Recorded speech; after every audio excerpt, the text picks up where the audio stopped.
Didilim na bahagi po ng Tayug Santa Maria Bypass Road, kinabitan po ng solar street lights. Para sa detalye ng balitang yan, nagbabalik Idol Denise Brillante. 104.7 IFM Report.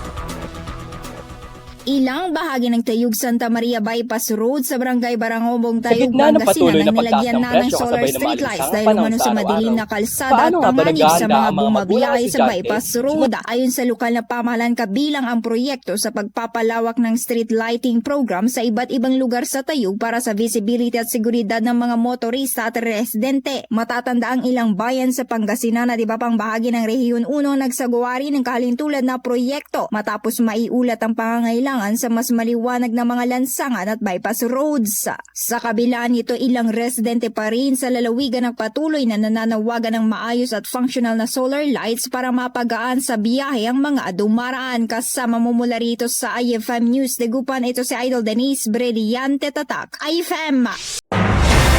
IFM News. IFM News. IFM News.